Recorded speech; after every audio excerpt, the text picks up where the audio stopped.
bersyukur pada pagi hari ini kita dapat berkumpul di tempat ini untuk memuji dan memuliakan nama Tuhan. Pada pagi hari ini kita disapa oleh firman Tuhan yang bertema membedakan roh kudus dan roh jahat yang akan dilayani oleh Pak Pendeta James Damani. Kami mengucapkan selamat melayani. Bapak Ibu yang terkasih di dalam nama Tuhan, kita akan memulaikan ibadah kita. Mari kita bersaat teduh. Saat teduh sejenak dimulai.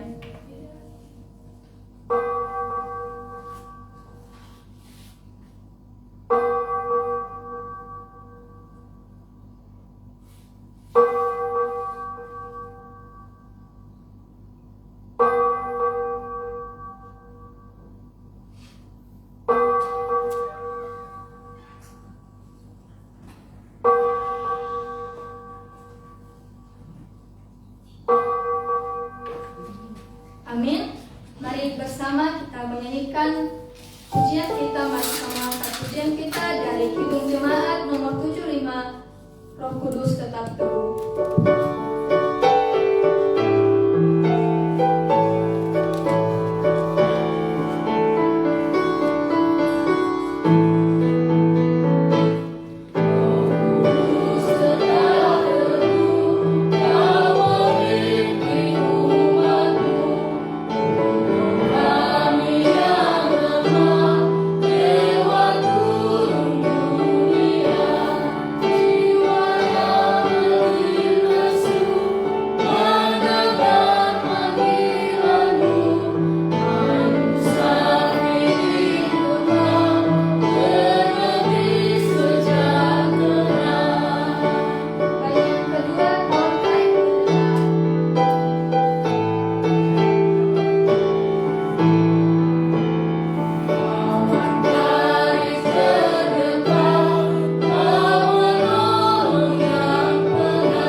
Persembahkanlah syukur sebagai korban kepada Allah, dan bayarlah nazarmu kepada yang maha tinggi.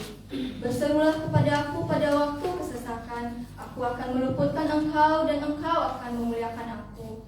Pertolongan kepada kita adalah di dalam nama Tuhan Allah yang menciptakan langit dan bumi, alam semesta dan segala isinya. Turunlah kiranya atas kita sekalian anugerah dari Allah Bapa, Anak, dan Roh Kudus. Amin.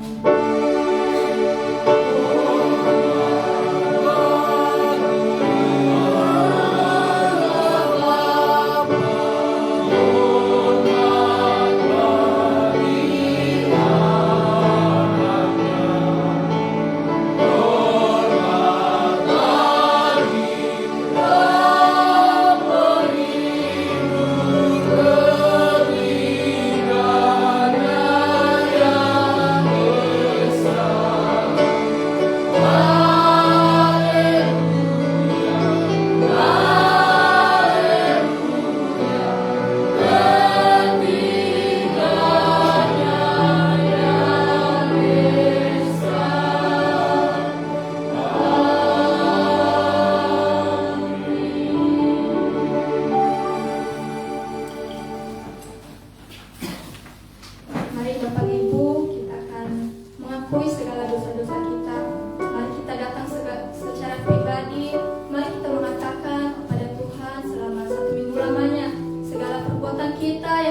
berbuat yang tidak sesuai dengan kehendak Tuhan, Tuhan Maha Pengampun. Mari kita datang di hadapannya.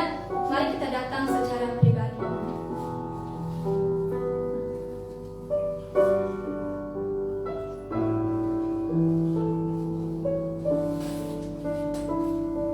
Amin. Bersama.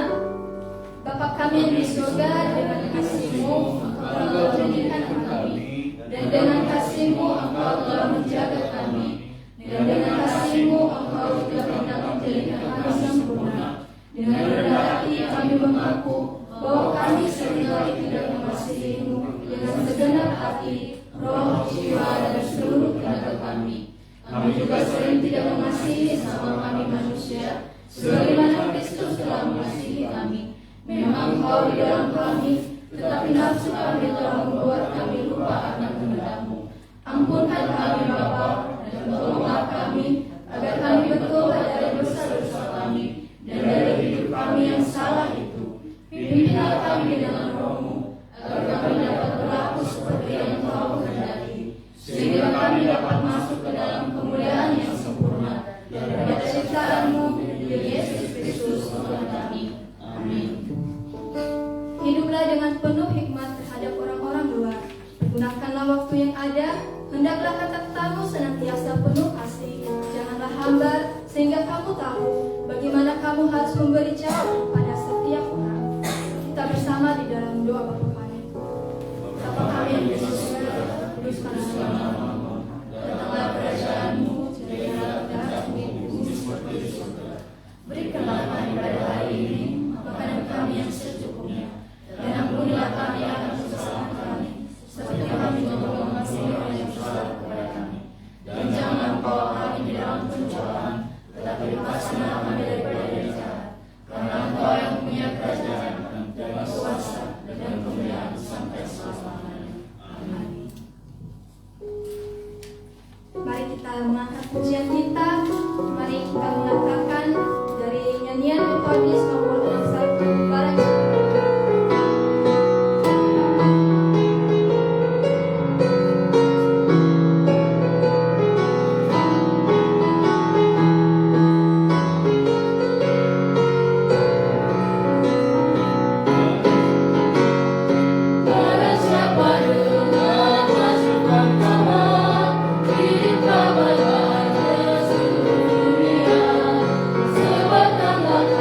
Sebab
Bapak Ibu di ayat yang ke-20 dan pada ayat yang ke-28 kita akan bersama.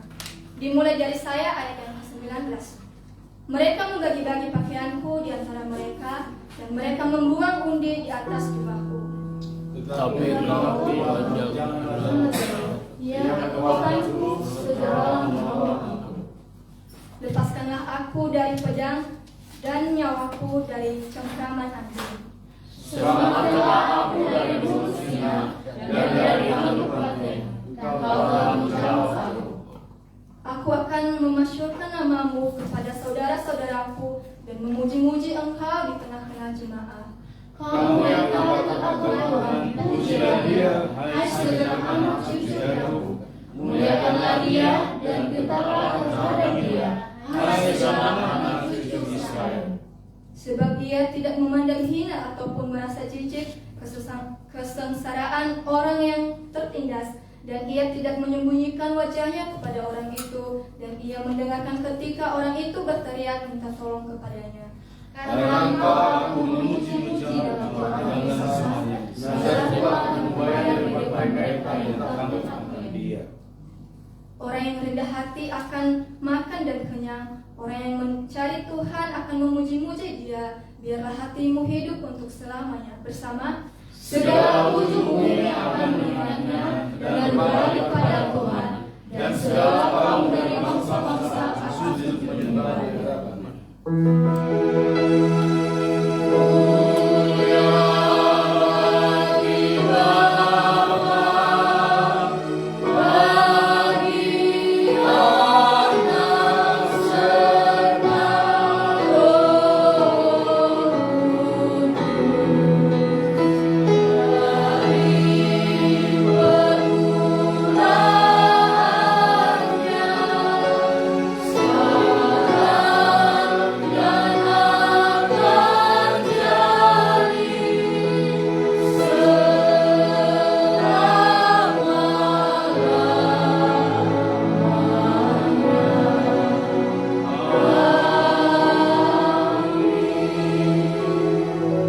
bersama dengan umat percaya gereja di sepanjang abad dan tempat, kita mengaku pengakuan iman kita seturut dengan pengakuan iman sulit.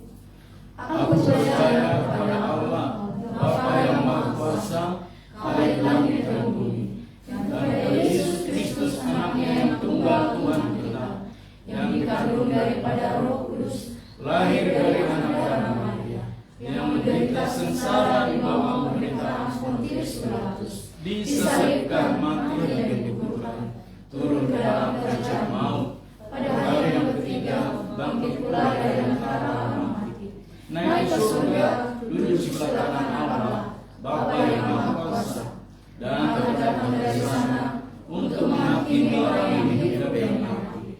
Aku percaya pada Roh Kudus, gereja yang kudus dan am, persekutuan orang kudus, pengampunan dosa, kebangkitan daging, dan hidup yang kekal. Amin. Silakan duduk. Kita akan mendengarkan episode.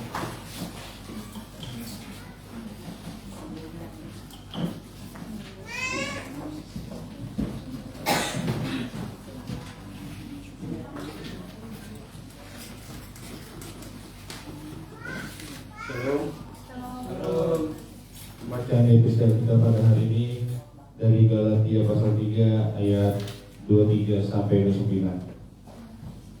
Ayat 3, sebelum iman itu datang kita berada di bawah pengawalan hukum Taurat dan dikurung sampai iman itu telah dinyatakan. Jangan dihukum Taurat adalah penuntun bagi kita sampai Kristus datang supaya kita dibenarkan karena iman. Sekarang iman itu telah datang, karena itu kita tidak berada lagi di bawah pengawasan penuntun. Sebab kamu semua adalah anak-anak Allah karena iman di dalam Yesus Kristus. Karena kamu semua yang dibaptis dalam Kristus telah mengenakan Kristus. Dalam hal ini tidak ada orang Yahudi atau orang Yunani, tidak ada hamba atau orang merdeka, tidak ada laki-laki atau perempuan, karena kamu semua adalah salah satu di dalam Kristus Yesus. Dan jikalau kamu adalah milik Kristus, maka kamu juga adalah keturunan Abraham dan berhak menerima janji Allah. Sekian setelah pada hari ini, kalian menjadi berkat bagi kita semua. Amin. Amin. Berbahagialah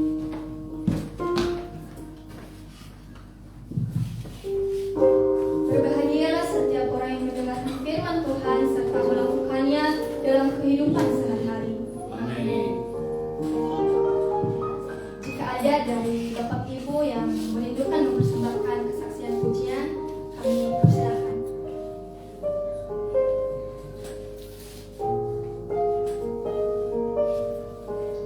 Jika tidak ada, kita akan mendengarkan warta jemaat.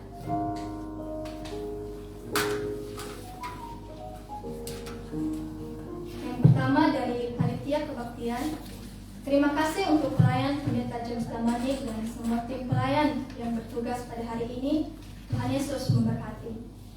Pelayan pada Minggu 29 Juni 2025. Pelayan firman oleh Pak Pendeta James Damanik, ditugis oleh Maria Jessica. Pemandu pujian oleh Ria Hulu dan Hartin Sendakte. Pembaca epistel oleh Oberti Zaluhu. Pemusik oleh Julie Stans dan Yohanes Rantobula. Doa syafaat oleh Bapak Elson Padang. Persembahan oleh Hanaria Dolo Saribu. Operator streaming oleh Martin Luther. Operator LCD oleh Yohanes Sirait.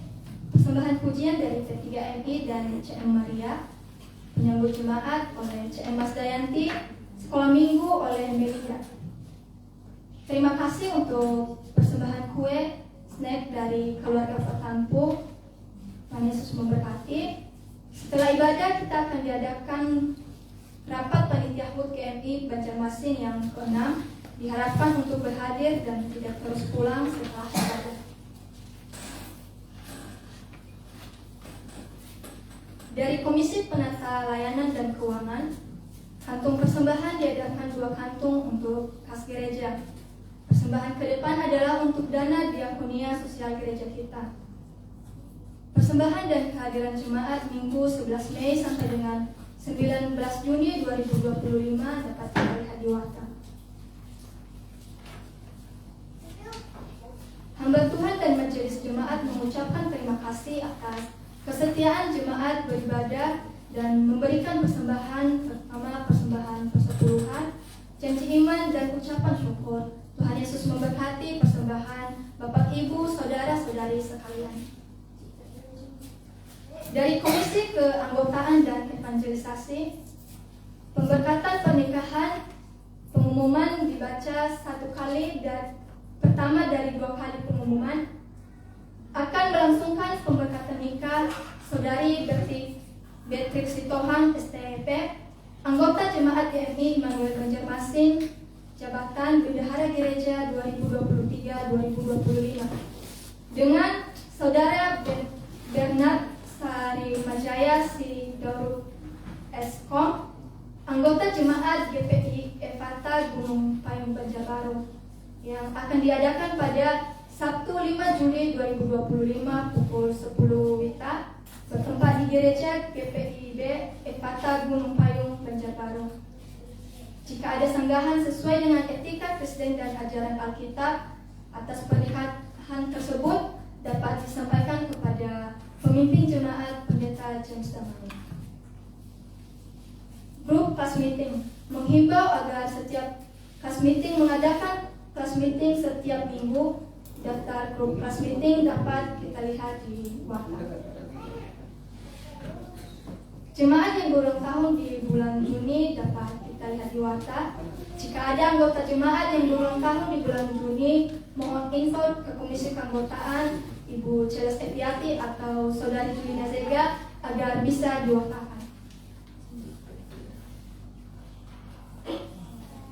Dari Komisi Pendidikan Agama Kristen, renungan harian Sabda Kehidupan dibagikan setiap hari di grup WA Jemaat. Gemar membaca Alkitab dapat kita lihat di warta.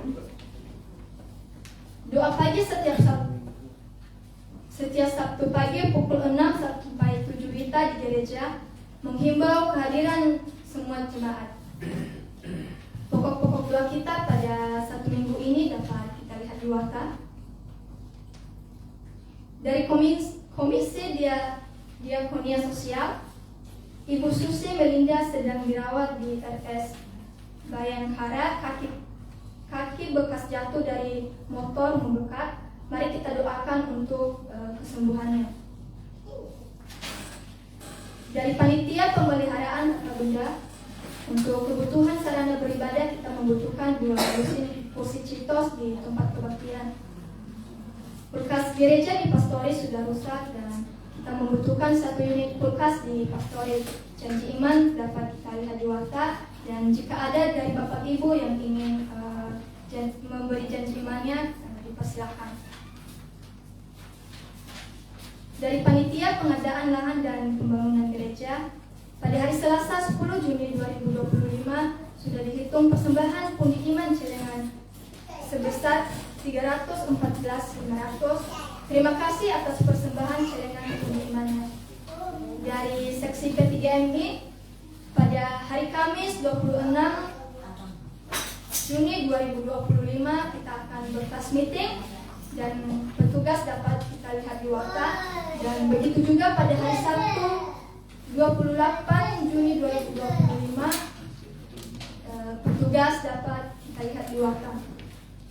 Dan P3MI juga sedang mencari 1 unit sepeda motor metik seharga 5 juta. Pengurus P3MI, Mas Dayanti, Ketua, dan Kopelius Kor bidang olahraga bersama tim MPT Meratus yang dipimpin oleh Pendeta Erwin Daud sedang melakukan youth camp di Sumbawa, berangkat Senin 16 Juni 2025 dan akan kembali awal Juli 2025. Kita doakan agar pelayanan youth camp berjalan dengan baik dan lancar. Demikian warta jemaat kita. Tuhan Yesus memberkati.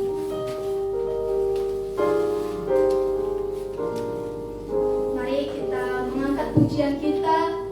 Mari kita mengatakan kuasa-Mu terlebih besar.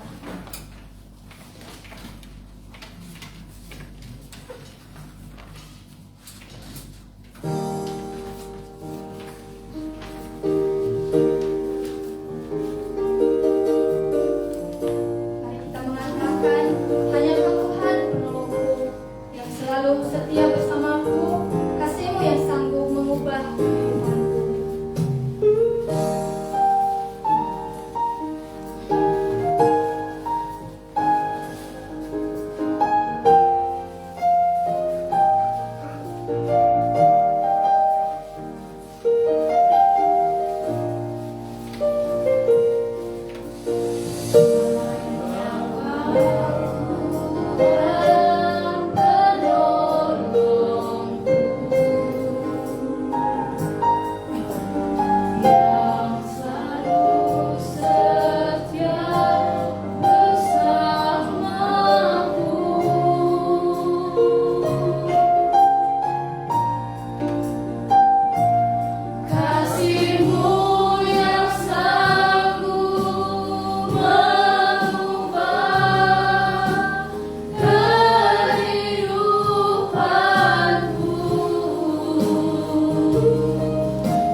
Bapa kami di dalam surga, puji syukur kami naikkan ke hadirat-Mu ya Tuhan. Engkau adalah Allah yang penuh dengan kasih. Engkau adalah Allah yang penuh dengan pengampunan. Kami boleh bertelut di hadapan Tuhan pagi hari ini dalam ibadah minggu ini. Oleh karena kasih dan karunia-Mu yang Tuhan curahkan dalam kehidupan kami. Tanpa memandang kami ya Tuhan, Engkau hapuskan segala dosa-dosa, segala kenistaan, segala perkataan kotor, segala sesuatu yang kami akui sebagai sesuatu yang menghambat kehidupan rohani kami pagi hari ini ya Tuhan di hadapan-Mu. Kami percaya Tuhan, dengan pengasihan-Mu kami telah diampuni segala kesalahan dan dosa kami. Dan pagi hari ini ya Tuhan, dengan penuh kerendahan hati kami datang memohon doa-doa kami di hadapan Tuhan melalui doa bersama secara syafaat di hadapan Tuhan. Sebagai juru syafaat kami yang memberikan kami kesempatan ya Tuhan, melalui doa-doa ini ya Tuhan, kami percaya segala kerinduan, segala harapan dan segala pergumulan gereja-Mu ya Tuhan,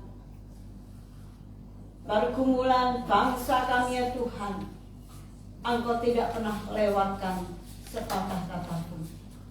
Terima kasih ya Tuhan untuk bangsa dan negara kami Indonesia.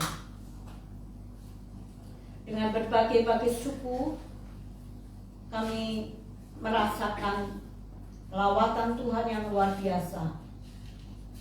Baik dari suku-suku terbesar dari bangsa kami ini Tuhan, Indonesia ini, maupun suku-suku terpencil, suku-suku yang ada di pedalaman, suku-suku yang tidak terjangkau oleh tangan manusia.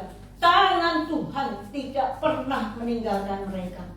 Bahkan Injil telah sampai ke daerah di tempat di mana orang-orang ya Tuhan yang tidak pernah dianggap ada, mereka mendengarkan kabar baik dan kabar sukacita dan kabar keselamatan mereka.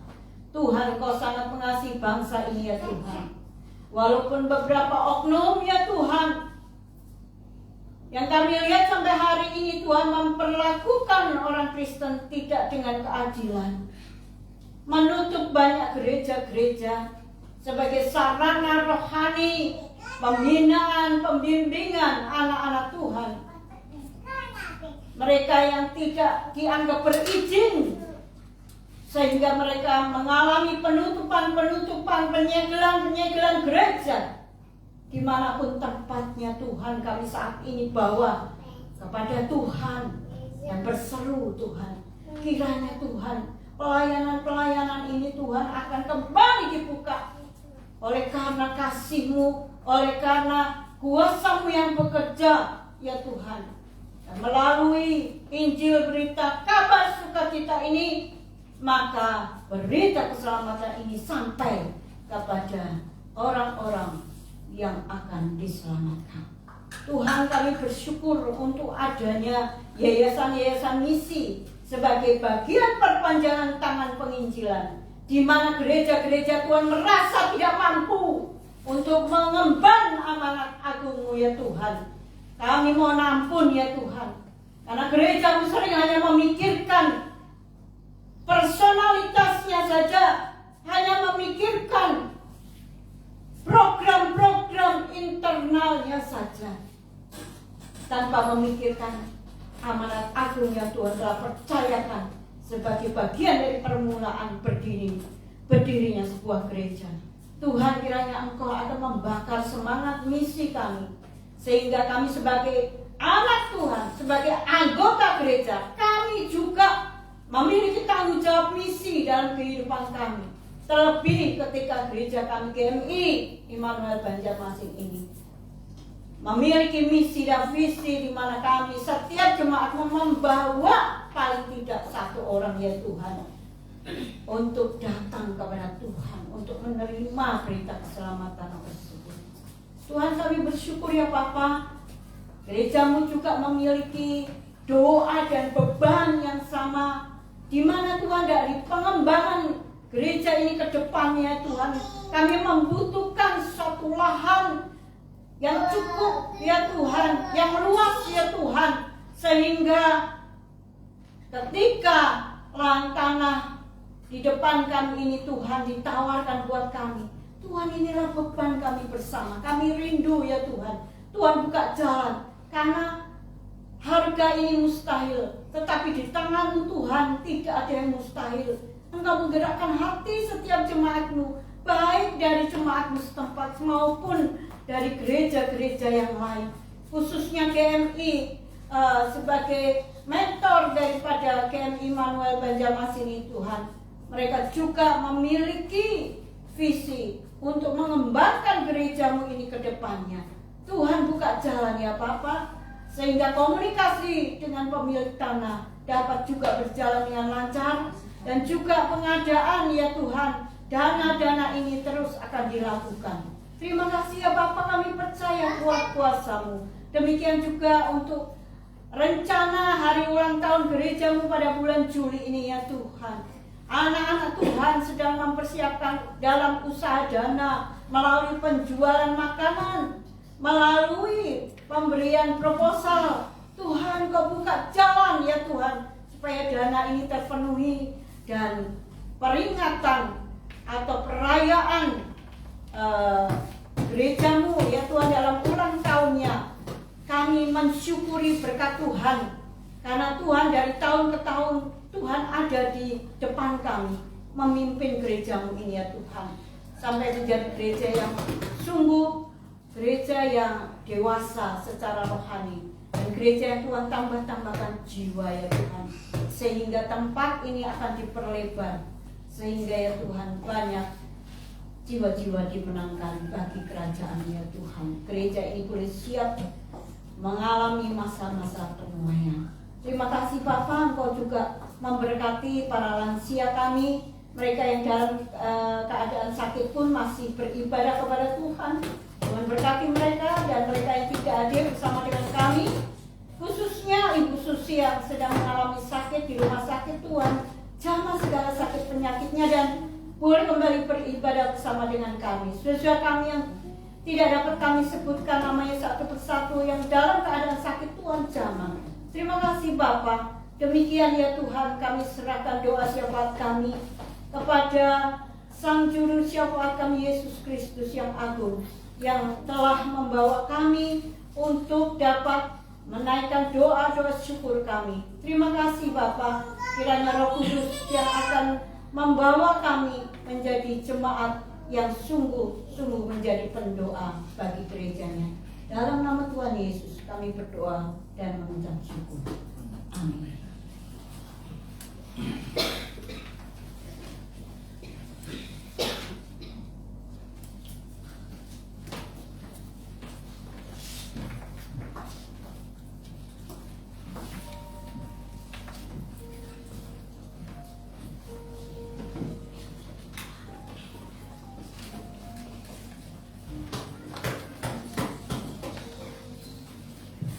Kita akan mempersiapkan diri kita untuk mendengarkan firman Tuhan. Mari kita mengangkat pujian kita, biar manis kau dengar.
yang telah berfirman dari sejak dahulu kala, dan firman itu telah dan pernah berdiam bersama dengan kami manusia dalam sejarah, yaitu Yesus, yang juga telah naik ke surga menyediakan tempat bagi kami, dan juga mengutus Roh Kudus turun ke atas orang percaya pada hari Pentakosta. Dan Roh Kudus itu berdiam di tengah dunia sampai dengan hari ini, memanggil banyak orang dari kegelapan kepada terang yang ajaib, sehingga diselamatkan. Hari ini juga kami bersuka cita Bapa di surga, karena Bapak Syahrani atau Pak Alus ada bersama dengan kami pertama sekali beribadah di rumah Tuhan.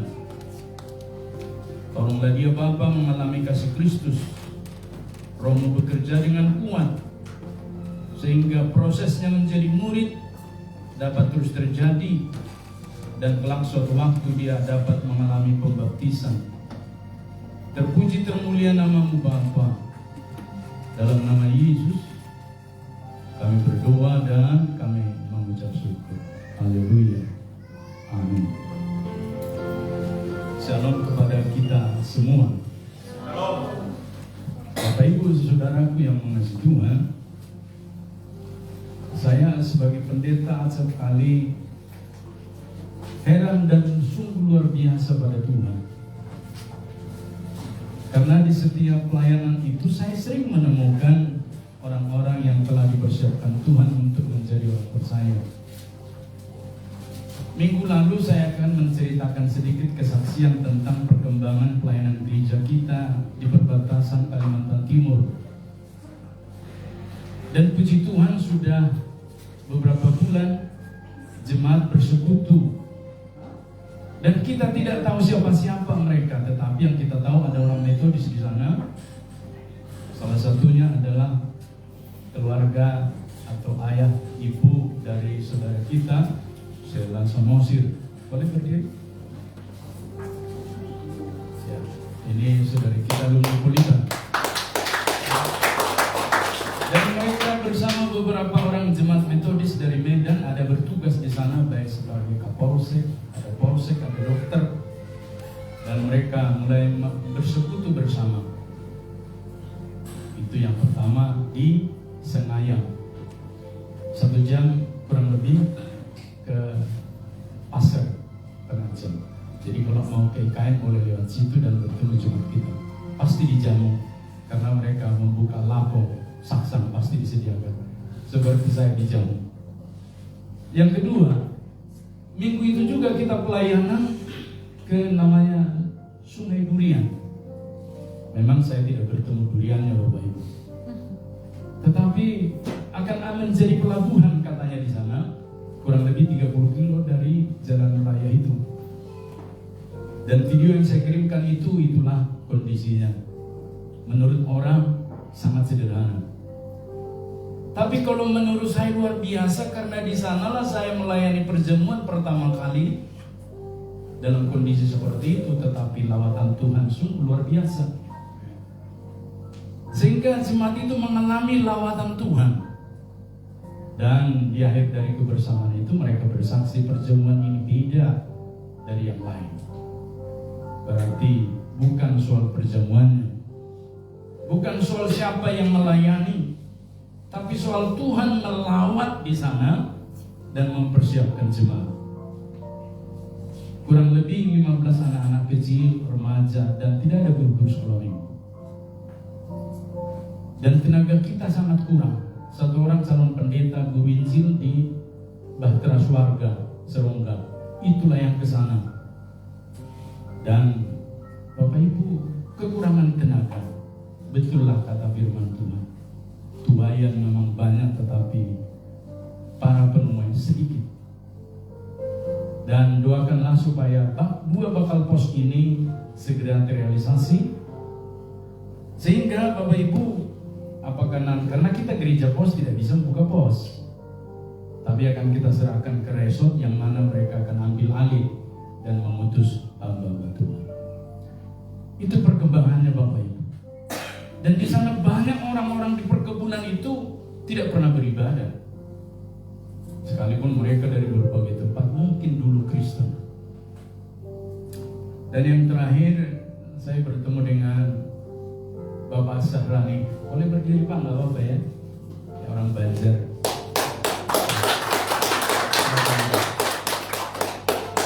Tinggal di Sungai Lulut. Sudah berkeluarga tentunya. Satu istri, orang Dayak istrinya. Dan 2 anaknya.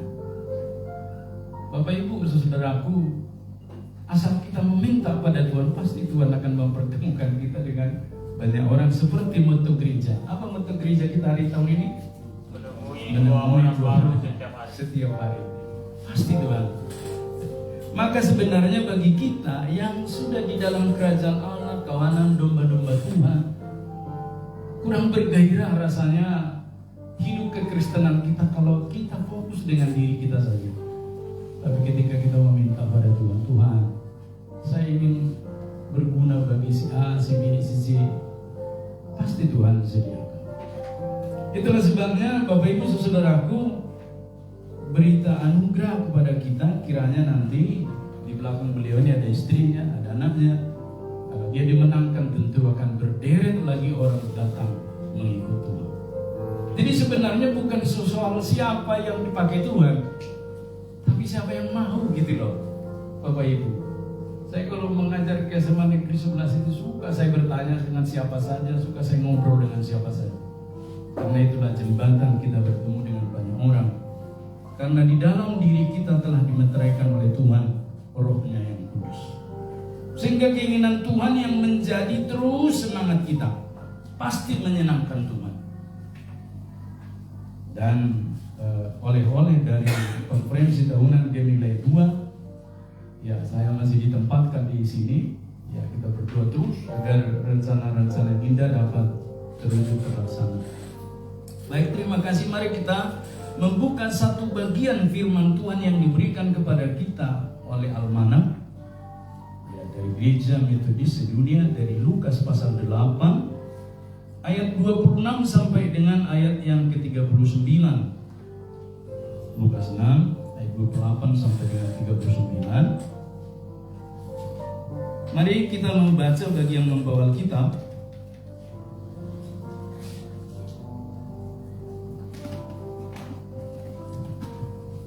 Bersama dengan saya mengikuti, saya akan bacakan untuk kita sekalian.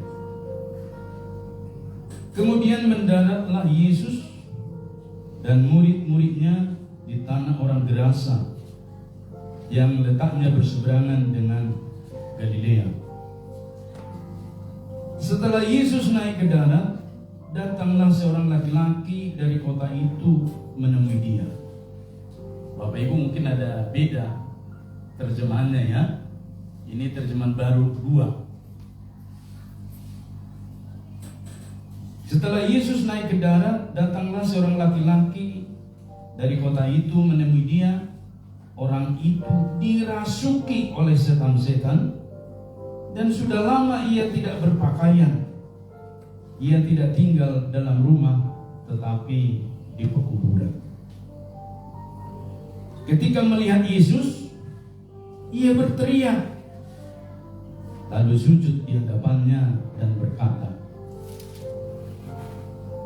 dengan suara keras, "Apa urusanmu denganku, hai Yesus, Anak Allah yang Maha Tinggi?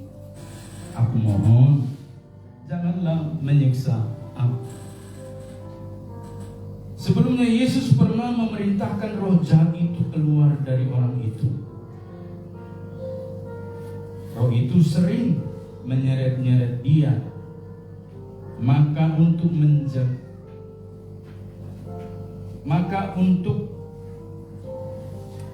menjaganya tangannya dibelenggu dan kakinya dirantai. Namun ia memutuskan segala pengikat itu dan ia dihalau oleh setan-setan itu ke tempat-tempat yang terpencil. Yesus bertanya kepadanya, "Siapa namamu?" Jawabnya, "Legion." karena ia kerasukan banyak setan. Setan-setan itu pun memohon kepada Yesus agar ia jangan memerintahkan mereka masuk ke dalam jurang maut. Di situ ada sekawanan besar babi sedang mencari makan di lereng bukit itu. Lalu setan-setan itu memohon kepada Yesus supaya ia memperkenankan mereka memasuki babi-babi itu. Yesus mengabulkan permohonan mereka. Lalu keluarlah setan-setan itu dari orang itu dan memasuki babi-babi itu. Kawanan babi itu pun terjun dari tebing yang curam ke dalam danau, lalu mati lemas. Setelah penjaga babi itu melihat apa yang telah terjadi, mereka lari dan menceritakan hal itu di kota dan di desa-desa sekitarnya. Lalu keluarlah orang-orang untuk melihat apa yang telah terjadi.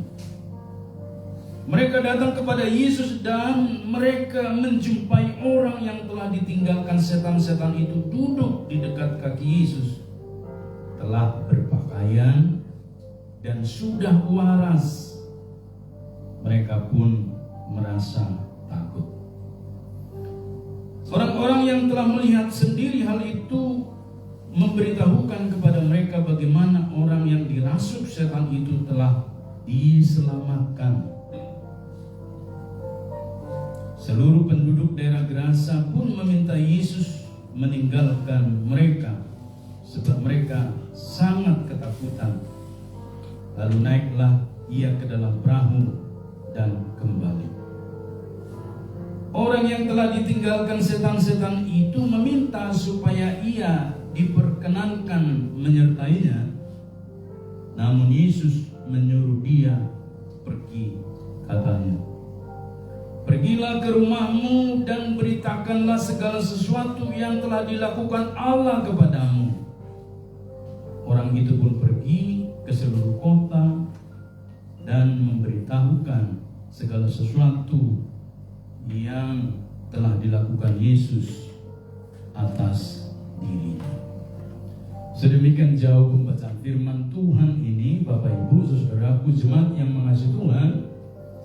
Tentu yang berbahagia adalah setiap kita yang membaca, tetapi juga merenungkan firman Tuhan ini dalam hidup kita hari lepas hari. Haleluya. Saya minum dulu Bapak Ibu, tadi soalnya batuk-batuk. Terima kasih Bu Novi. Bapak Ibu saudaraku jemaat yang mengasihi Tuhan, nas yang kita baca ini dengan tema membedakan roh Allah dan roh jahat. Ini mengisahkan tentang seorang laki-laki dewasa yang dirasuk roh jahat. Dalam terjemahan baru disebut setan-setan, yang dengan sangat jelas disebutkan kepada kita tadi dalam bahasa Yunani yaitu legion. Mungkin pernah dengar kata legion, satu bala kelompok yang teramat besar jumlahnya. Dan disebutkan juga pada bagian firman Tuhan ini disebutkan legion sebab memang setan-setan itu kumpulan yang banyak. Nah Bapak Ibu saudaraku, pertanyaan yang sering ditanyakan banyak orang sampai dengan hari ini adalah, dari manakah asal usul setan-setan ini? Nanti akan terjawab ketika khotbah ini disampaikan.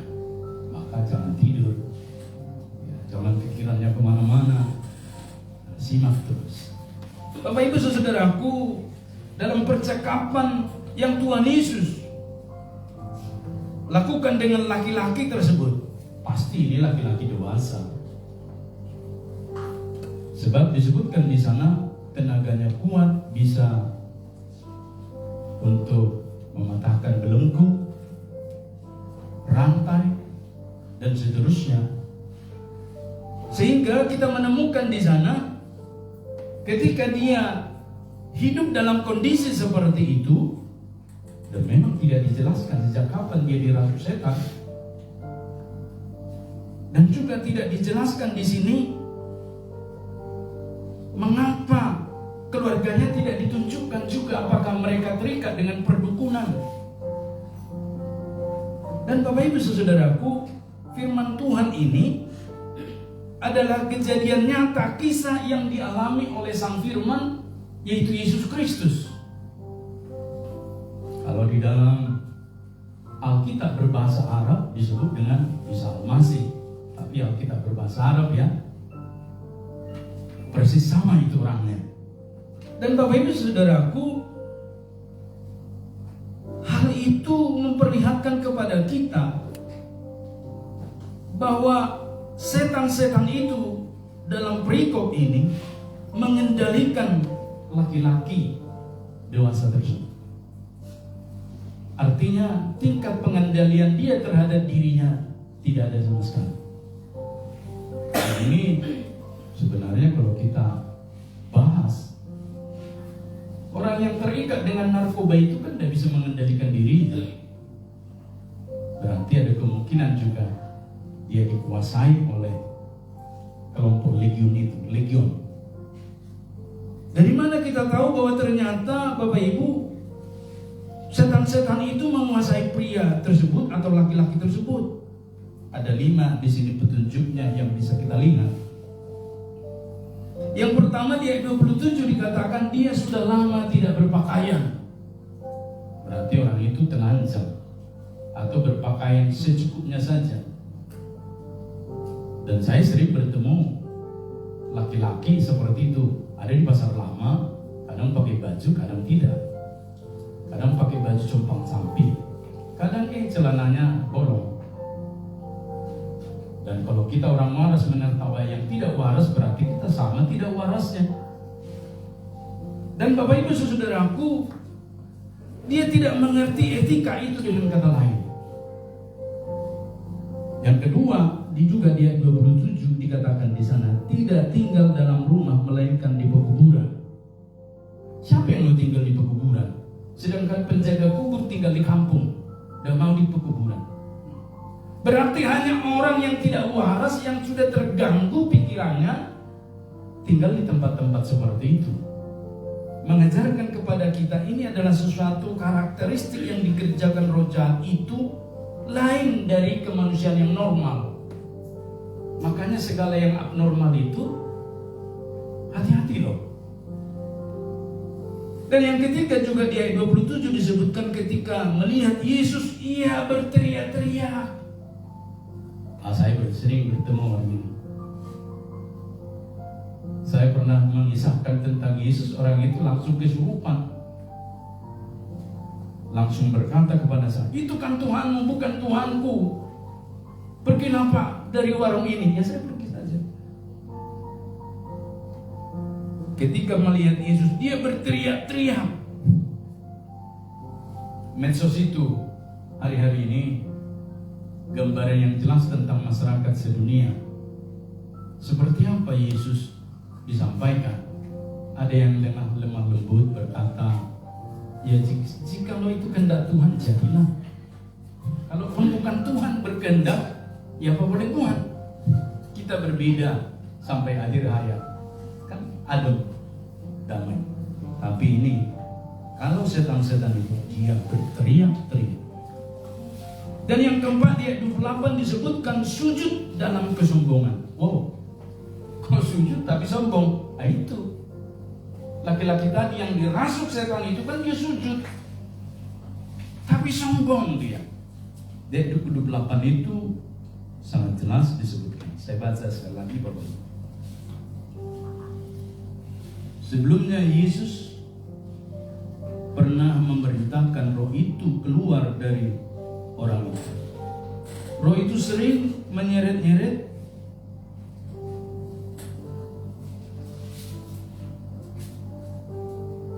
maka untuk menjaganya tangannya dibelenggu dan seterusnya. Di ayat yang ke-28 saya ulangi, Ketika melihat Yesus, ia berteriak, lalu sujud di hadapannya, dan dengan suara keras, apa urusanmu dengan aku, hai Yesus, Anak Allah yang Maha Tinggi? Ini juga penjelasan dari ayat lain juga, bahwa setan juga mengenal Yesus. Hanya yang membedakannya apa dengan kita yang mengenal Yesus? Di sini disebutkan juga dia sujud. Jadi sujud itu tidak otomatis menunjukkan bahwa dia berserah kepada Tuhan. Tetapi dikatakan di sini lebih lanjut, aku mohon janganlah menyiksa aku. Jadi setan-setan itu yang merasuk laki-laki tersebut bermanifestasi berkata, dia tahu Yesus yang Maha Tinggi, dia sujud, tapi jangan menyiksa aku.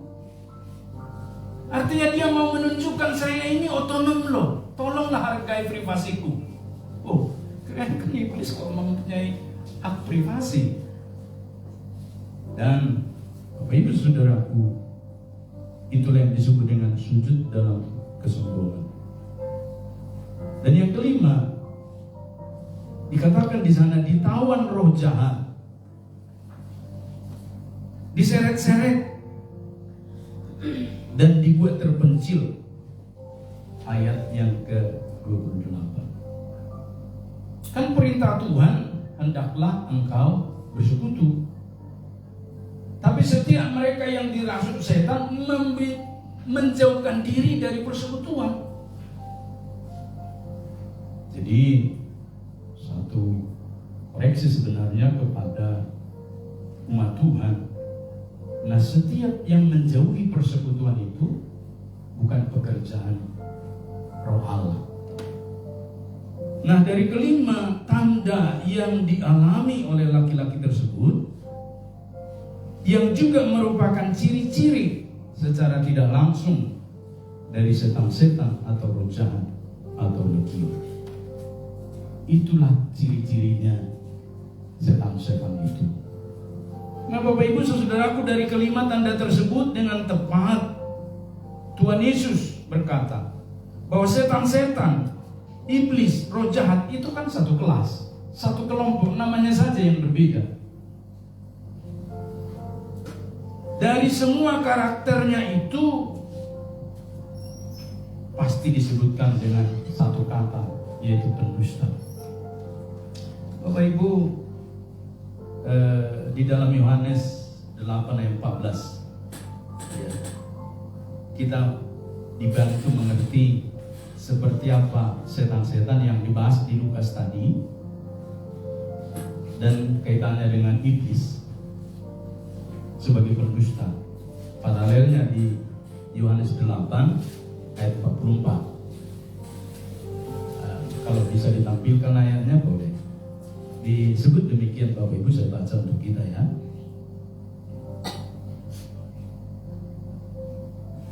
Iblislah yang menjadi bapamu dan kamu ingin melakukan keinginan-keinginan bapamu. Ia adalah pembunuh manusia sejak semula dan tidak hidup dalam kebenaran. Sebab di dalam dia tidak ada kebenaran. Apabila ia berkata dusta, ia berkata atas kehendaknya sendiri. Sebab ia atau iblis itu adalah pendusta dan bapa dari segala dusta. Ini sebenarnya kan koreksi besar kepada kita ya hari-hari ini. Sebab ketika kita bertemu dengan nas yang mengatakan laki-laki dirasuk setan-setan, tapi kemudian Yesus berkepentingan memulihkan dia, kita bertemu dengan satu karakter si jahat, iblis, yang sampai hari ini bermukim di seluruh dunia ini, yaitu dusta. Bapak Ibu, ini kan Tuhan sudah katakan, jika ya hendaklah kamu katakan ya, jika tidak hendaklah kamu katakan tidak. Ya, tidak. Lebih daripada itu berasal dari si jahat. Nah, hari ini kita bertemu dengan satu bagian yang menjelaskan bahwa apapun modus dari setan-setan itu, selalu dia dibalik itu karakternya adalah dusta. Kalau kita karakternya jujur, nah itu bedanya. Nah, Bapak Ibu Saudaraku, dikatakan Tuhan Yesus di dalam Injil Yohanes 8 ayat 44, karena kata iblis itu sama dengan setan-setan dalam Injil Lukas tadi. Namanya sama, dia bolos. Ya, jadi saya ingat ya waktu sekolah dulu, kalau dia bolos itu ya berarti pekerjaan setan. Jadi Bapak Ibu sama, sehingga ketika saya telusuri, oh ternyata ini adalah bapa dari segala dusta disebutkan. Berarti bapa dari segala dusta artinya dari sejak semula iblis itu karakternya adalah dusta. Itu karakter utamanya dusta. Jadi kalau bicara tentang iblis sejak, tidak usah kita telusuri asal-usulnya. Menurut kitab Yeskiel jelas, dia kan malaikat yang telah jatuh. Sebab Allah tidak menciptakan iblis. Memang Allah kita kurang kerja apa mencipta-cipta seperti itu. Tapi ciptaan ini sombong, jatuh. Sama seperti Hawa. Kan didesain Tuhan supaya mereka menang atas godaan iblis. Tapi kemudian Hawa jatuh. Tapi apakah belas kasih Tuhan hilang terhadap manusia? Tidak. Yohanes 3:16 menyebut, karena begitu besar kasih Allah akan dunia ini, Allah tetap mengasihi. Itulah bedanya Allah dengan kita. Allah sekalipun tersakiti, dia tetap mengasihi kita. Dan Bapak Ibu Saudaraku, kasih yang seperti itu hendaklah kita terapkan. Dan Bapak Ibu Saudaraku, kita melihat dua bukti saja dari Alkitab menjelaskan Injil Lukas tadi, bahwa ternyata setan-setan tadi itu bapa dari segala dusta. Mereka sekalipun sepertinya berkelas meeting. Ini kan seperti berkelompok mereka, ya, berkelompok, berkelas meeting, kan legion. Kita anak-anak Tuhan juga berkelompok, tapi kita membuat diri kita semakin berkenan kepada Tuhan. Nah, saya melihat bukti yang pertama, Bapak Ibu, kita lihat di dalam Kejadian pasal 3 ayat 1-5. Kata yang sama juga dipakai, iblis, yang memutarbalikkan fakta,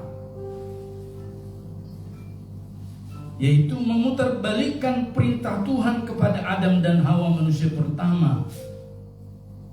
Jadi di dalam pasal 3 itu ayat 1-5, iblis ini memutarbalikkan, ya. Yang mana diputarbalikkan? Oke, saya baca duluan ya, Kejadian 2 ayat 16-17. Yang buka kita boleh. Nanti baru kita lihat caranya sederhana, tapi ternyata sudah membelokkan. Ini kan soal karakter. Karena ada begitu banyak hari-hari ini di luar sana memiliki karakter yang seperti itu. Kejadian 2 ayat 16 dan 17. Ini perintah Tuhan kepada Hawa atau kepada Adam. Dikatakan demikian, lalu Tuhan Allah memberi perintah ini kepada manusia, Adam berarti. Semua pohon dalam taman ini boleh kau makan buahnya dengan bebas. Di taman Eden ini, semua pohon dalam taman ini boleh kau makan buahnya dengan bebas. Tetapi pohon pengetahuan tentang yang baik dan yang jahat itu janganlah kau makan buahnya. Sebab pada hari engkau memakannya, pastilah engkau mati. Oke, itu pasal 2 16-17 ya. Kita lihat pemutarbalikan atau dusta atau bapa dusta itu. Kejadian 3 ayat 1-5 saya baca. Kalau sudah bertemu, yuk kita baca. Simak ya. Adapun ular ialah yang paling cerdik dari segala binatang di darat yang dijadikan oleh Tuhan Allah. Kata ular ini juga disebut dengan iblis. Bapak Ibu, pada bagian ini dikatakan demikian. Ular itu berkata kepada perempuan itu, tentulah Allah berfirman, semua pohon dalam taman ini jangan kamu makan buahnya, bukan? Beda kan? Tadi kata Tuhan di dalam pasal 2, semua pohon dalam ayat 16, semua pohon dalam taman ini boleh kamu makan buahnya dengan bebas. Boleh loh. Tapi dibalikkan oleh Iblis. Tentulah Allah berfirman, semua pohon dalam taman ini jangan kamu makan buahnya, bukan? Dibalik kan? Hati-hati lo yang suka membalik-balikkan fakta. Lalu sahut perempuan itu kepada ular itu, buah pohon-pohonan dalam taman ini boleh kami makan, tetapi tentang buah pohon yang ada di tengah-tengah taman, Allah berfirman, jangan kamu makan ataupun raba buah itu, nanti kamu mati. Tetapi ular itu berkata kepada perempuan itu, sekali-kali kamu tidak akan mati. Tetapi Allah mengetahui bahwa pada waktu kamu memakannya, matamu akan terbuka dan kamu akan menjadi seperti Allah, tahu tentang yang baik dan yang jahat. Wow. Perhatikan, ada celah, ada harapan, lalu menggiurkan dilihat oleh Hawa. Akhirnya Hawa memakan buah itu dan memberikannya kepada Adam, dan kemudian mereka jatuh ke dalam dosa, melanggar perintah Tuhan. Nah, Bapak Ibu, saudaraku yang mengasihi Tuhan, iblis menjatuhkan manusia melalui Hawa ke dalam dosa. Maka Tuhan Yesus menyebut iblis itu adalah bapa dari segala dusta di dalam Injil Yohanes tadi. Jadi bapa dari segala dusta. Nah, mengajarkan kita hari ini, Bapak Ibu saudaraku, menjatuhkan artinya membuat manusia berdosa, dan dosa itulah yang memisahkan manusia dengan penciptanya. Itulah cara kerja iblis. Maka cara kerja iblis sampai sekarang adalah memisahkan dan menjauhkan seseorang dari Tuhan. Iblis selalu berusaha menjauhkan manusia dari Injil, dari Tuhannya. Pun jika tidak bisa, iblis akan membuat kesaksian hidup seseorang akan rusak, sehingga tidak mempunyai daya multiplikasi lagi, sesuai dengan firman Tuhan dalam Injil Matius 28 ayat 19-20. Pergilah dan jadikanlah semua bangsa murid Tuhan. Ini cara kerja iblis. Yang pertama, dia akan menjauhkan seseorang dari Tuhannya. Dia akan berusaha supaya orang tidak sampai kepada Yesus. Bermacam cara dia lakukan supaya orang jauh dari Tuhan. Itu kesukaannya. Maka yang kedua, Bapak Ibu saudaraku, kalau tidak mampu lagi dia bisa membuat orang tidak sampai kepada Yesus, apa yang iblis lakukan? Ya tentu dia akan rusak kesaksiannya. Kalau dirusak kesaksian orang kan, maka ketika dia memberitakan Injil, orang nggak bisa percaya. Itulah sebabnya Bapak Ibu saudaraku yang mengasihi Tuhan, apa yang telah kita lihat ini menjadi satu bagian kepada kita hari ini. Iblis selalu berusaha menjatuhkan manusia, dan Injil itulah Bapak Ibu saudaraku yang selalu dihindari oleh iblis bagi orang-orang lain, sehingga dirusak kesaksian hidupnya. Kan kalau kesaksian hidup seseorang sudah tidak benar, maka ketika dia mengajak kepada Tuhan, ayolah percaya Tuhan. Hidupmu aja begitu, bagaimana saya mau percaya Tuhan? Jadi dia tunggal. Padahal Tuhan inginkan kita ini bermultiplikasi, tidak sekedar kita sendiri. Tuhan menginginkan setiap orang percaya itu meninggal tidak setunggal, pasti berdampak kepada si A, kepada si B, kepada si C. Itulah sebabnya Bapak Ibu saudaraku, sama seperti kita hari ini menjadi orang percaya. Itu kan karena ada orang utus untuk menjangkau kita. Bisa saja para pendeta, bisa saja para penatua, bisa saja guru sekolah minggu, sampai kita hari ini menjadi orang percaya. Kalau Nomensen tidak dikirim ke tanah Batak, ya orang Batak itu sekarang tidak percaya Tuhan, mungkin percaya keyakinan lain. Tapi syukurlah kepada Tuhan bahwa kita hari ini telah dimenangkan oleh orang-orang yang telah dipersiapkan oleh Tuhan dan seterusnya. Nah, bukti yang kedua, Bapak Ibu Saudaraku, apa yang dilakukan oleh iblis itu, bapak dari segala dusta, yang pertama tadi itu kejadian di Taman Eden. Ribuan tahun sesudahnya, Bapak Ibu Saudaraku, kurang lebih 8.000 tahun, masuk ke bukti yang kedua, yaitu ketika Tuhan Yesus disalibkan di sana, Bapak Ibu, akhirnya berdampak kepada 3 opsi hari ini penyaliban Tuhan Yesus. Jadi dampak dari Yesus yang disalibkan itu, pekerjaan iblis memberi 3 opsi. Yang pertama, Bapak Ibu, Tuhan Yesus mati, dan memang benar mati di kayu salib untuk memenuhi tuntutan Taurat, yaitu menggantikan manusia berdosa. Itu yang pertama.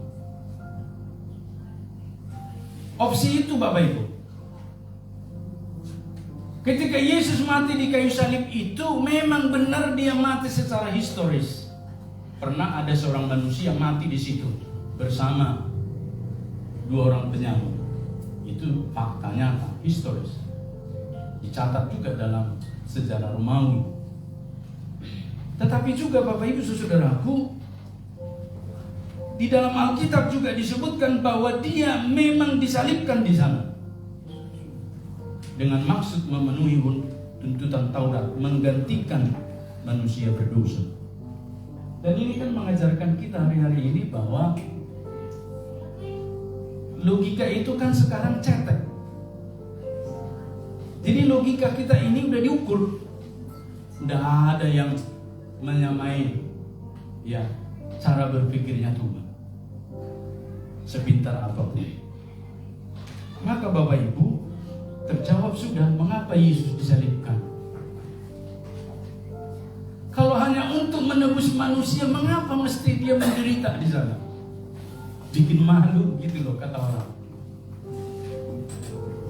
Nah, yang opsi yang kedua, Tuhan Yesus tidak benar mati di kayu salib.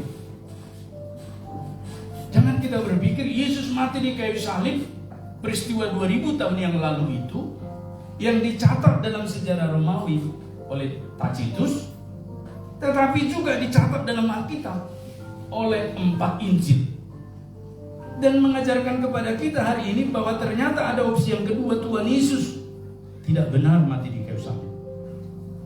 Itu masuk akal Bapak Ibu. Saya pun dulu membaca itu pada waktu anak SD, berpikir seperti itu. Kok Tuhan, kasihan sekali Tuhan itu, kok dia mati di kayu salib. Aduh Tuhan, kok nggak punya power, nggak ada Power Ranger gitu loh, nggak ada sedikit pun perlawanan. Tuhan apa ini? Saya jadi sedikit murka, sedikit marah, sedikit kesal. Tapi bapak saya katakan begini, jangan marah-marah lah, baca Alkitab, baca aja dulu sampai selesai. Dan saya begitu baca dan terus menemukan Yohanes 3:16 tadi yang saya baca, karena begitu besar kasih Allah akan dunia. Dan saya ingat Bapak Ibu Saudaraku, ketika saya tabrakan, jadi bapak saya bilang begini, karena saya sudah meringis-ringis ketakutan. Bapak saya bilang, seandainya bisa saya menggantikan kau nak. Itu kan perkataan manusiawi, tetapi tepat mewakili keberadaan Tuhan yang disalib itu. Kan dilakukannya untuk kita karena begitu besar kasihnya.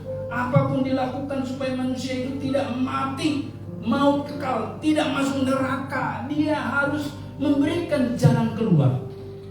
Itu Tuhan yang benar.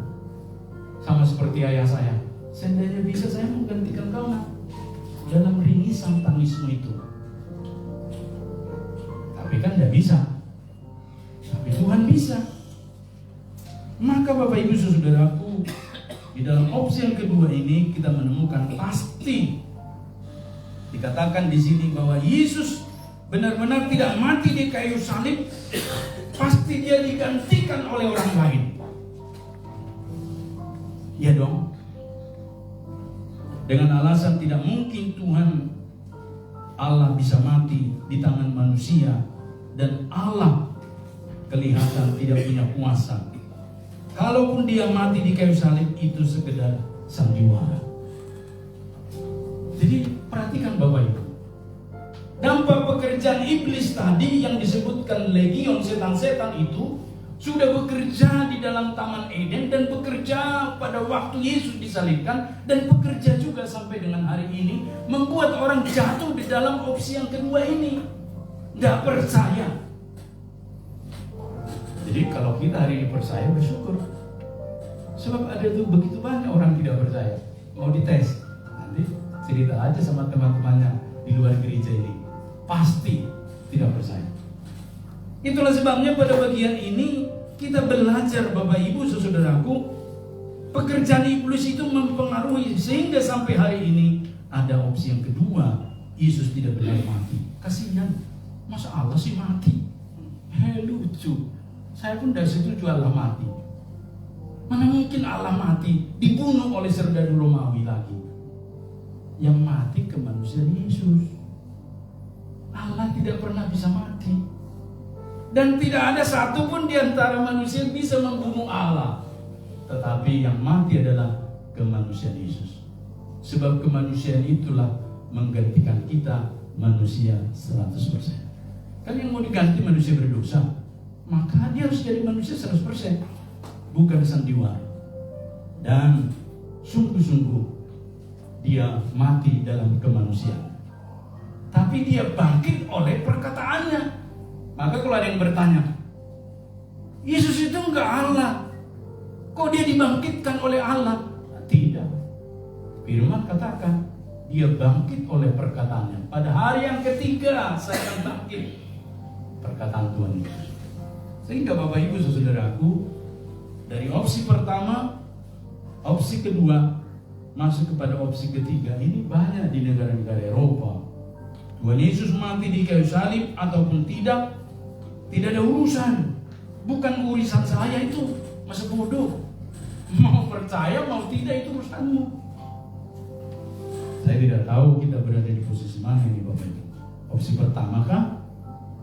Tuhan Yesus memang benar-benar mati di kayu salib untuk memenuhi tuntutan Taurat, menggantikan semua manusia berdosa termasuk saya, Bapak Ibu, dan saudara.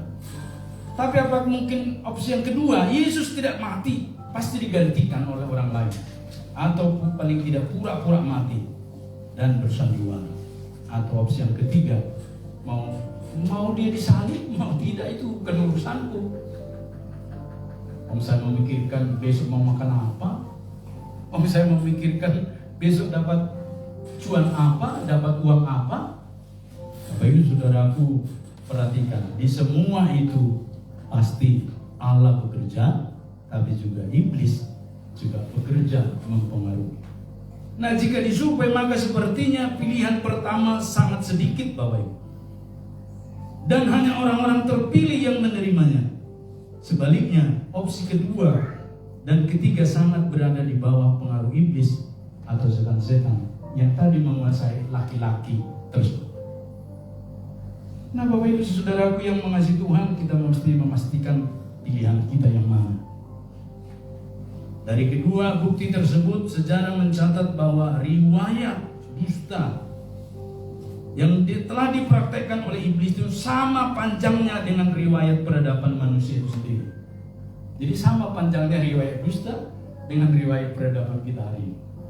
Jadi kalau kita menemukan passion dan segala temuan-temuan terbaru, sama panjangnya temuan itu dengan modifikasi dusta di segala lini dalam kehidupan manusia.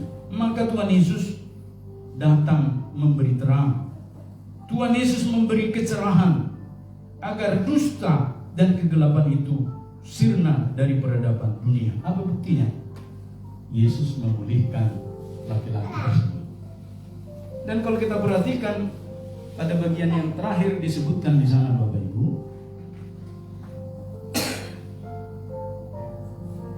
lalu keluarlah setan-setan itu dari orang itu dan memasuki babi-babi itu. Kawanan babi itu pun terjun dari tebing yang curam ke dalam danau itu mati lemas. Dan selanjutnya tentang orang itu,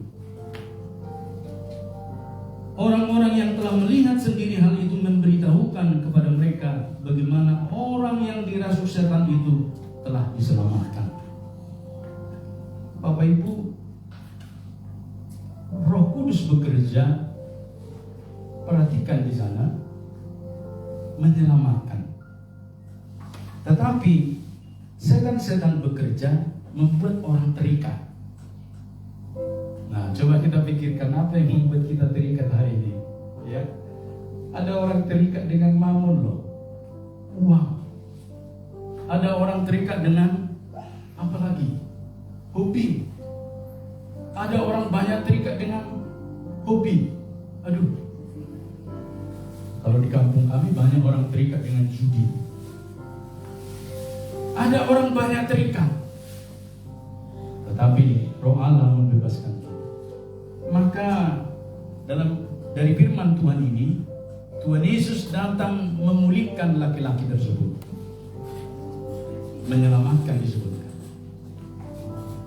Berarti Tuhan juga datang kepada setiap kita, karena Dia sangat berkepentingan memproteksi setiap kita dari roh-roh jahat, kuasa roh-roh setan, legion, yang adalah iblis dari awal mula ke peradaban manusia, dengan cara memeteraikan setiap kita dengan Roh Kudus yang dijanjikannya. Jadi ternyata Roh Kudus itulah yang memeteraikan kita dan memulihkan kita seperti laki-laki ini yang dicurahkan sejak hari pencurahan Roh Kudus di Yerusalem pada masa murid-murid dan gereja perdana dicurahkan. Nah, Bapak Ibu saudaraku, tolonglah supaya kami dapat Roh Kudus itu, Pak Pendeta. Bolehlah kami beli. Roh Kudus tidak diperjualbelikan. Roh Kudus juga nggak bisa ditangan-tangani nih. Roh Kudus pegang. Baru seperti dua-dua seseorang kan. Roh Kudus masuklah, masuk. Besok-besok dia berdoa lagi, masuklah Roh Kudus lah. Kok Roh Kudus keluar masuk? Berarti itu seperti sandiwara. Bapak Ibu, ketika kita mencermati khotbah Rasul Petrus dalam Kisah Para Rasul 2 ayat 33, di sana disebutkan, dan sesudah ia ditinggikan Yesus oleh tangan kanan Allah dan menerima Roh Kudus yang dijanjikannya itu, maka dicurahkannya apa yang kamu lihat dan dengar di sini. Itu khotbah Rasul Petrus perdana pada waktu Pentakosta. Pencurahan. Dan kata pencurahan itu ditemukan juga dalam Roma 10, yaitu jika kamu mengaku dengan mulutmu bahwa Yesus adalah Tuhan dan percaya dalam hatimu Allah membangkitkan Dia dari antara orang mati, itu syahadat kita. Maka kamu diselamatkan, kamu dimeteraikan dengan Roh Kudus itu. Maka Bapak Ibu saudaraku, sama seperti laki-laki itu telah dibebaskan Tuhan dari ikatan roh-roh jahat legion itu, kita juga hari ini bukan saja dibebaskan dari roh jahat atau apapun juga, tetapi juga Bapak Ibu saudaraku diberi garansi meterai bahwa kita telah menerima Roh Allah. Efesus 1 ayat 13. Di dalam Dia kamu juga, karena kamu telah mendengar firman kebenaran, yaitu Injil keselamatanmu. Di dalam Dia kamu juga. Kapan itu terjadi? Ketika kamu percaya, dimeteraikan dengan Roh Kudus yang dijanjikannya itu. Roh Kudus yang dijanjikan oleh Yesus Kristus sebelum Dia disalibkan. Kan Tuhan berkata, aku akan mengutus Roh Kudus. Aku akan mengutus Parakletos di sini. Roh Allah. Inilah Bapak Ibu yang memeteraikan kita. Dan roh itu meterai, tidak pernah dicabut. Itulah sebabnya Bapak Ibu, jikalau seseorang ada di dalam Tuhan, dan mungkin pernah dia meninggalkan Tuhan. Maka ajaran Alkitab ini mengajarkan kita hari ini satu misteri yang teramat dalam, bahwa ketika seseorang berada di dalam ikatan roh-roh jahat itu destruktif, merusak hidupnya. Tapi ketika seseorang kemudian dipenuhi dengan Roh Kudus, hidupnya menjadi benar. Sehingga apapun yang dilakukannya bisa terus-menerus mendatangkan sejahtera dan sukacita di dalam hidupnya. Amin Bapak Ibu. Jadi kelihatan dalam buah-buah roh dalam Galatia 5 itu dalam hidup kita. Buah-buah roh damai, sukacita, dan seterusnya. Maka hari-hari ini Bapak Ibu Saudaraku, jikalau kita mempunyai beban-beban yang sangat berat, Tuhan berkata, marilah kepadaku semua yang letih lesu dan berbeban berat. Aku akan memberi kelegaan. Aku akan memberi jalan keluar. Persis jikalau ayat itu dibacakan pada laki-laki yang telah mengalami kesembuhan ini, dipulihkan dari ikatan roh-roh jahat ini, pasti itulah yang diinginkan Tuhan. Marilah kepadaku, hai pria berasa, engkau akan mengalami pemulihan. Hari-hari ini juga kita demikian. Marilah kepadaku, Ibu Saracinia. Marilah kepadaku, Ibu Yuliana. Marilah kepadaku semua kita hari ini. Termasuk Pak hari ini mengajarkan kepada kita, marilah kepada semua yang letih lesu dan berbeban berat. Tidak berhenti di situ. Aku akan memberi kelegaan kepada. Tuhan memberkati kita di Minggu Pentakosta yang kedua ini, dan kita yakin kita telah menerima pencurahan Roh Kudus ketika kita telah percaya kepada Tuhan Yesus. Amin. Kita berdoa. Mari kita bersama teduh sejenak.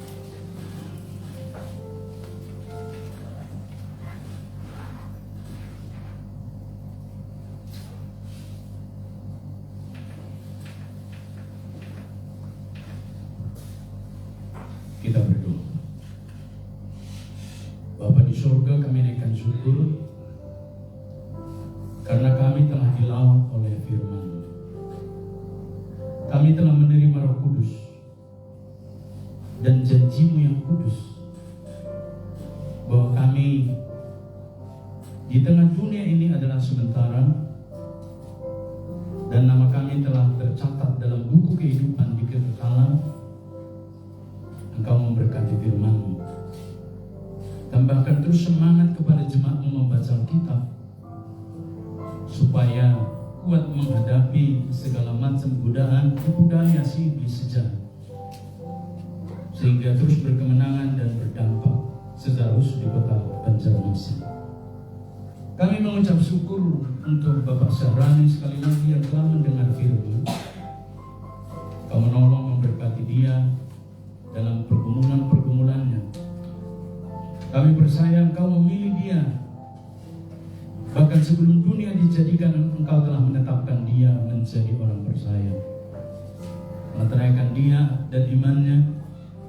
Ibu dan kedua putrinya berkati, dan segala usaha pekerjaannya berkati, tolong, sehingga Engkau tidak mempermalukan kesaksian hidupnya, tetapi menjadi suri tauladan di lingkungan keluarga besar mereka. Demikian juga dengan kami semua, Bapa, berkati supaya kami hari ini mengerti hidup yang dipimpin Roh oleh Tuhan sendiri, menyenangkan Tuhan dan melakukan segala sesuatu seperti dan untuk Tuhan. Terpuji termulia nama-Mu, Bapa. Dalam nama Yesus kami mengucap syukur dan berterima kasih. Amin.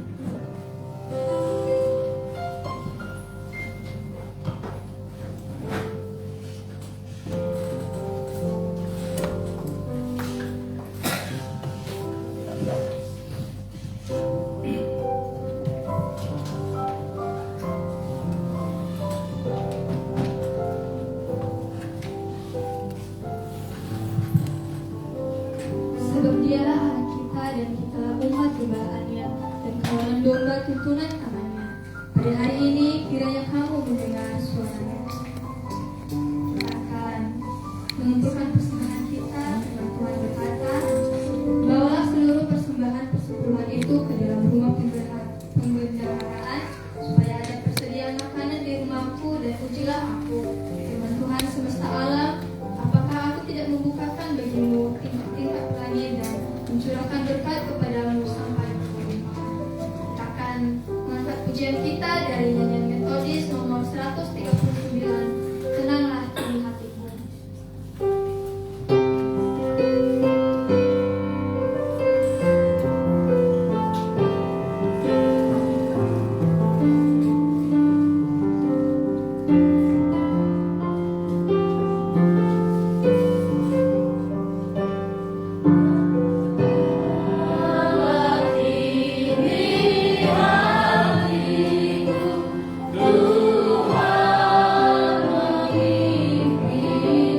digunakan bagi perluasan Injil kerajaan-Mu melalui gereja-Mu, dan gereja-Mu tidak kekurangan apapun karena cukup dan selalu menjadi berkat dalam melakukan tugas dan fungsi gereja. Engkau menopang, menolong, dan memberkati setiap jemaat yang menyerahkan persembahan mereka, baik persembahan kolektif maupun persembahan ke depan untuk dana diakoni sosial. Dan Engkau memberkati dalam usaha pekerjaan jemaat-Mu. Engkau menopang dan menjaga pekerjaan-pekerjaan mereka, sehingga dalam segala hal mereka cukup. Ajarkanlah terus rahasia ini, sehingga kami Engkau berkati berkelimpahan terus menerus. Terima kasih Tuhan Yesus. Segala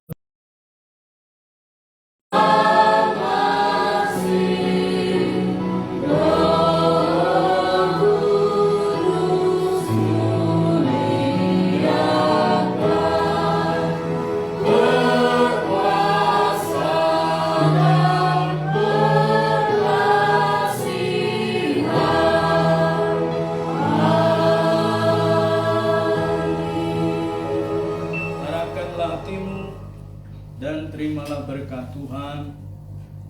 Tuhan memberkati engkau dan melindungi engkau. Tuhan menyinari engkau dengan wajah-Nya dan memberi engkau kasih karunia. Tuhan menghadapkan wajah-Nya kepadamu dan memberi engkau damai sejahtera dari sekarang, besok, bahkan sampai selama-lamanya, sampai Yesus datang kedua kalinya. Amin. Amin.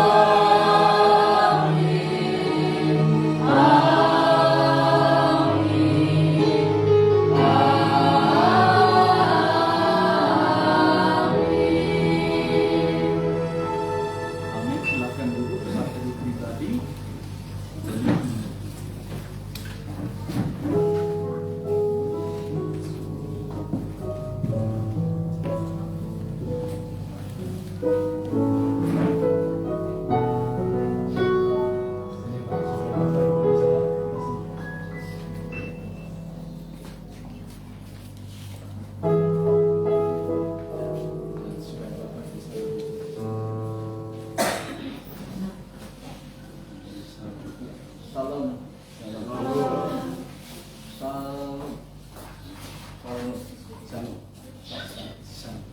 Salam.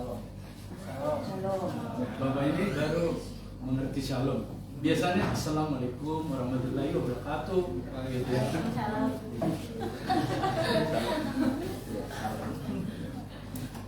Bapak mau perkenalkan diri? Gak usah. Oke. Di sini saja maksudnya. Nanti akan disana. Baru pertama beribadah ya, jadi kita harus mati. Luar biasa.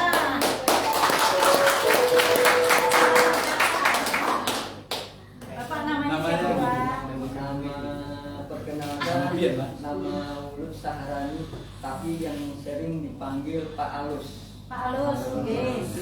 Nah, kalaunya Pak Saharani itu nama tanggal lahir kita, tapi kalau nama Pak Alus itu sering dipanggil di perkampungan.